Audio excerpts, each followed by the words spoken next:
Corona virus سے سینکڑوں ہلاکتوں کے بعد دنیا بھر میں جہاں بھی اس سے متاثرین سامنے آئے ہیں، ایک خوف کی فضا بن چکی ہے۔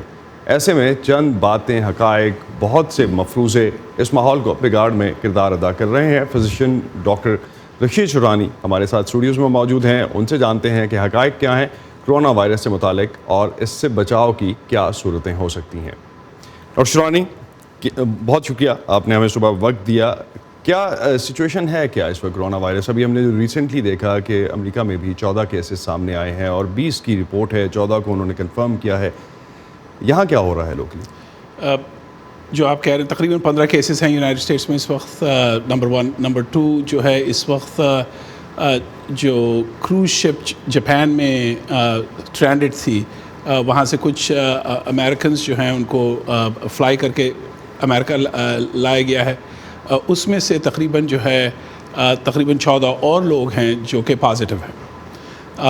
ان کو 14 دن کے لیے کوارنٹین میں رکھا جائے گا۔ جو لوگ آئے ہیں چاہے وہ بیمار ہوں یا نہ بیمار ہوں، ان سب کو 14 دن کے لیے کوارنٹین میں رکھا جائے گا۔ وہ جو 14 لوگ آئے ہیں ان کو پرابیبلی جو ہے ہاسپٹل بھیجایا جائے گا۔ اس کے علاوہ اس کروز شپ کے اوپر تقریباً 44 یونائٹڈ اسٹیٹس کے سٹیزنز تھے جو کہ پازیٹیو تھے کورونا وائرس کے لیے۔ اس میں سے تقریباً 30 جو ہیں وہیں پر ہاسپٹلائز ہیں اور ان کا علاج کیا جا رہا ہے۔ سچویشن کافی انٹرسٹنگ ہے۔ مورٹیلٹی اس ڈیزیز کی اگر دیکھا جائے تو وہ جو ریگولر فلو ہوتا ہے تقریباً اسی کے برابر ہے، لیکن چونکہ وہ اتنی تیزی سے اور ایک نیا وائرس اتنی جلدی سے پھیلا کہ لوگ بہت زیادہ پریشان ہو گئے۔ لیکن ڈاکٹر صاحب، ابھی جو ہم نے دیکھا لوکلی کافی حد تک گائیڈ لائنز جاری کی گئیں مختلف اداروں کی طرف سے، خاص طور پہ ایئرپورٹس پہ اور جتنے بھی ٹرانسپورٹیشن سے ریلیٹڈ جہاں لوگ کمیوٹ کرتے ہیں ان سارے اداروں سے ریلیٹڈ، اور سرٹنلی وفاقی اور غیر وفاقی دونوں سائڈ پہ ہم نے ایک گائیڈ لائنز اور اس کے بعد انسٹرکشنز جاری کی گئیں، کچھ سیمینارز بھی ہوئے، کچھ اس حوالے سے سدباب کے لیے بات کی گئی۔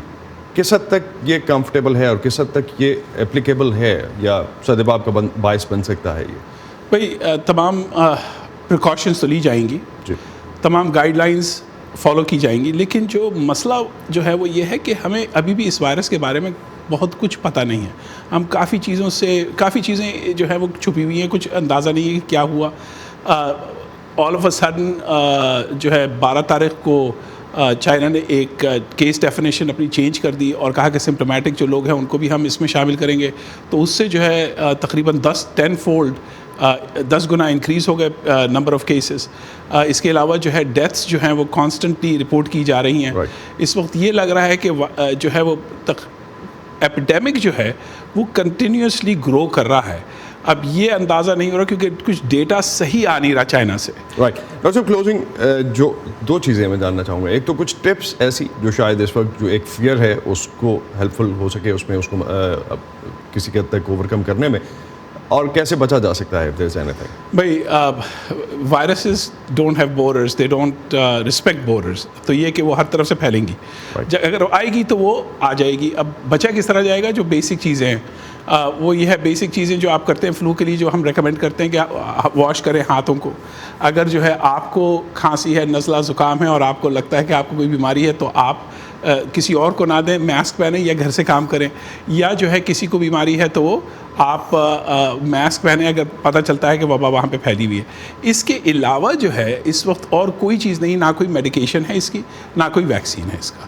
تو یہ کہ وہ یونائٹڈ اسٹیٹس میں اب یہاں کے لوکل ٹرانسمیشن بھی ہوئی ہے کچھ لوگوں میں، تو یہ کہ ڈیزیز پھیل سکتی ہے، لیکن اس کا جو R0 ہے، یعنی کہ کتنے لوگ انفیکٹ ہوں گے، وہ تقریباً ایک آدمی 1 سے 3 لوگوں کو بیمار کر سکتا ہے۔ بہت شکریہ ڈاکٹر